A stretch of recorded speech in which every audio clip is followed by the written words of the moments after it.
Pasca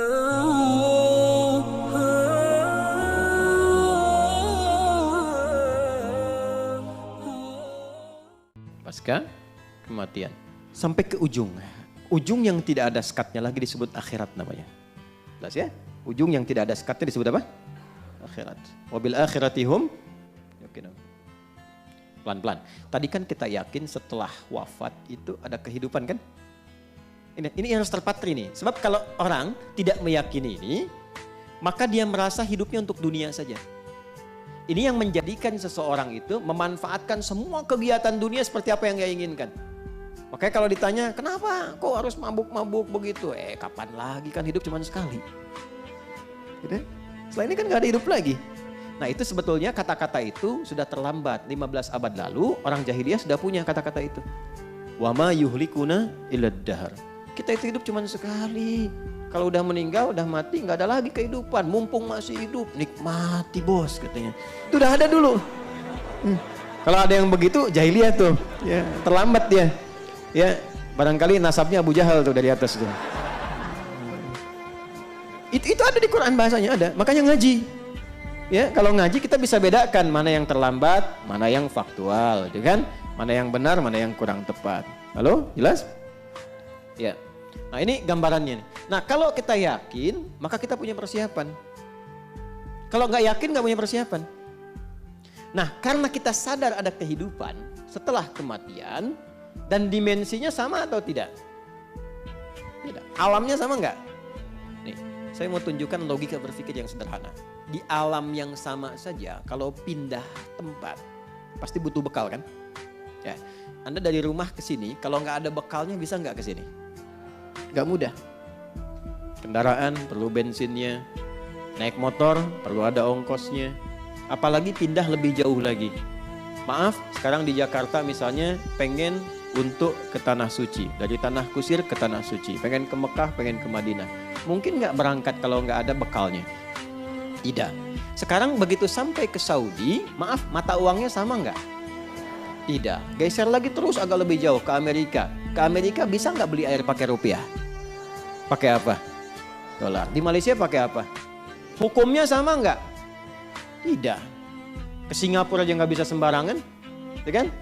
Di sini jalan, buang sampah, nggak ada yang lihat, buang. Di Singapura bisa jadi nggak berani. Di Jepang bisa jadi harus ikut sistem kan? Berarti ada hukumnya sendiri, ada aturannya sendiri. Di alam yang sama, cuman beda tempat, beda aturan. Maka sekarang pindah alam, jadi nggak logis kalau aturannya sama, pasti beda. Karena itu saat pindah alam, yang dibawa pun dunia itu akan ditinggalkan, nggak ada yang dibawa. Karena kan judulnya meninggalkan dunia kan.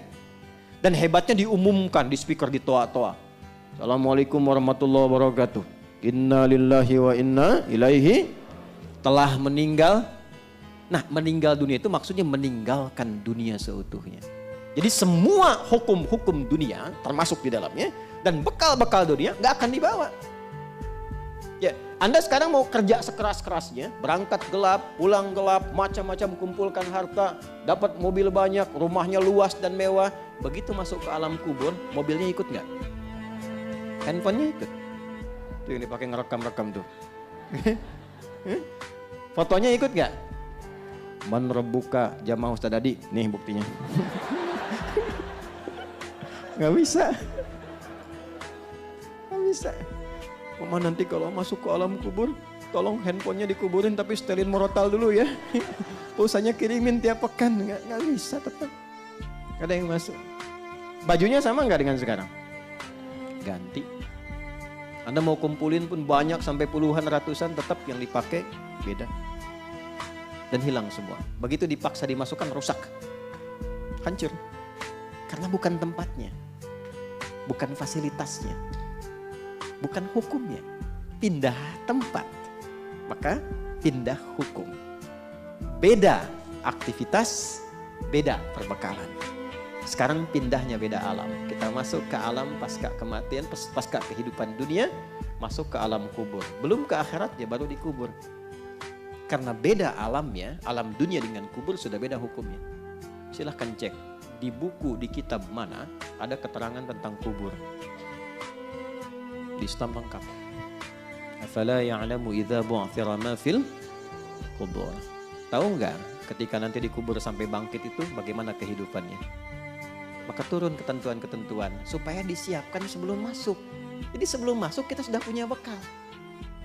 Itu indahnya dalam Islam. Terjadi sudah siap, enggak kejadian enggak ada ruginya. Itu jawabannya bagi orang yang enggak yakin dengan alam kubur. Nah, saya enggak ada masalah kok.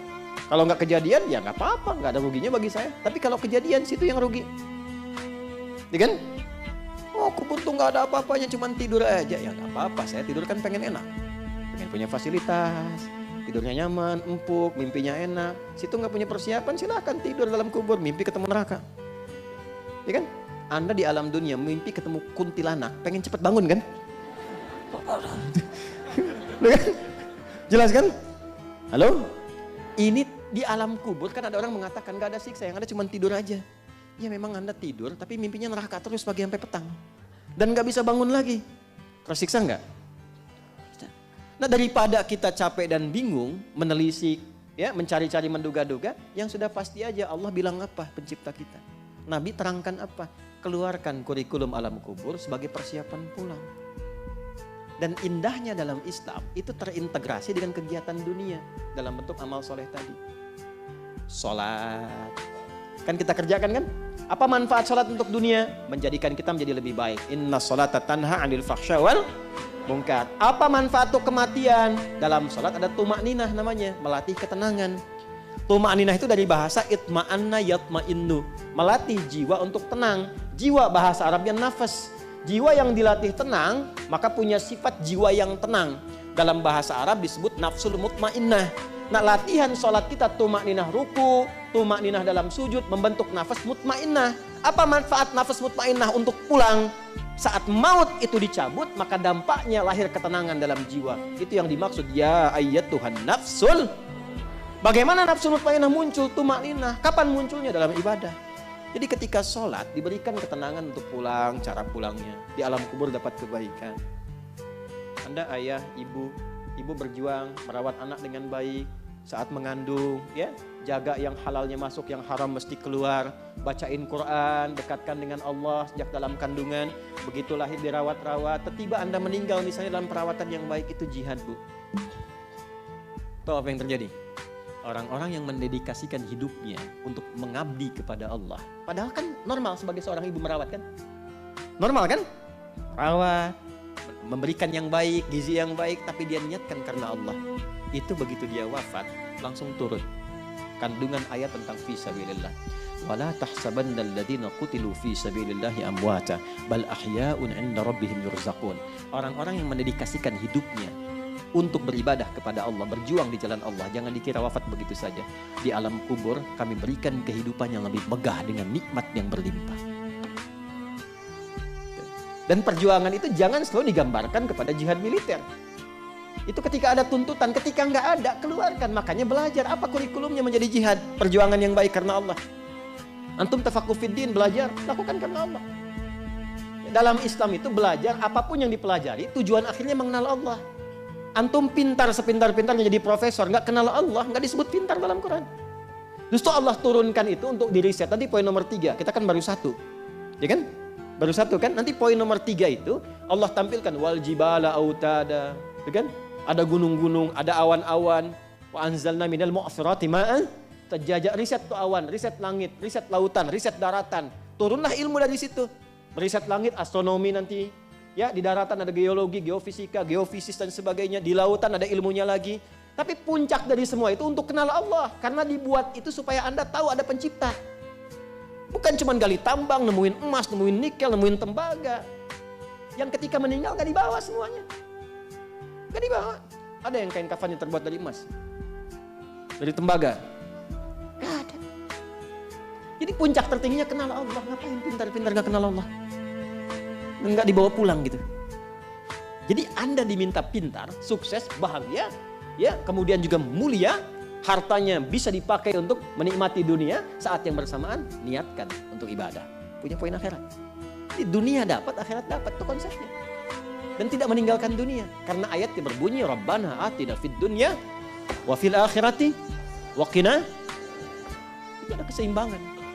Karena kita yakin kehidupan akhirat, maka turunkan kurikulumnya. Maka di sini ada kurikulum Quran. Pendahuluannya Quran surah kedua ayat 153 sampai 157. Kemudian Quran surah ketiga Ali Imran ayat 169 sampai dengan ayat 172 misalnya. Terakhir, puncaknya, ini saya tutup di sini. Kalau ini kita ingin turunkan dengan cepat sampai ke akhiratnya, maka ada kurikulum, ini langsung kalimatnya dari Allah untuk orang beriman dan bertakwa saja. Kalau Anda termasuk di dalamnya berarti ayatnya untuk kita. Quran surah 59 ayat 18. Ya ayyuhalladzina amanu. Hei semua orang yang beriman. Kita beriman tidak? Insyaallah ya, berarti masuk ya dalam ayat ini ya. Ittaqullah, bertakwalah kepada Allah. Kita termasuk golongan takwa insyaallah. Kalau ya, kita berusaha untuk bertakwa. Perhatikan. Wal tanzur nafsum ma qaddamat.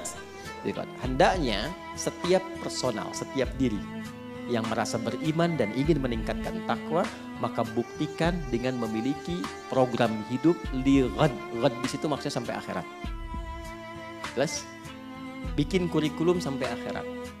Nah, cara cepatnya turunkan kurikulum akhiratnya ke bumi, lalu tunggangi itu sampai wafat. Gampangnya begitu. Nah, akhirat itu tadi saya katakan, ini secara singkat nih saya mau tutup. Akhirat itu kan ujung sesuatu yang gak ada lagi setelah itu. Ini papan tulis nih ujungnya nih. Misalnya gak ada lagi setelah ini, maka ini akhirat namanya. Akhir dari sesuatu yang sudah pada ujungnya. Kehidupan kita akan berada di satu tempat yang itu ujung dari sesuatu. Setelah itu gak ada kehidupan lagi. Dunia pindah ke alam kubur, waiting room ya. Makanya disebut barzakh, pemisah, waiting room. Setelah itu kemana? Nah, cuman dua akhirnya. Imma surga, jannah, atau neraka nar. Yang di sini sementara araf. Orang cerdas, orang sehat pengen kemana? Jadi kalau ada orang yang mudah menganggap neraka, ringan mengatakannya, bahkan mengatakan ya nggak apa-apalah di neraka juga, ini ketemu ini juga. Nah, ini menunjukkan bahwa ada sesuatu yang tidak sehat dalam jiwanya. Dan orang yang nggak sehat jiwanya lebih berbahaya dibandingkan orang yang nggak sehat fisiknya.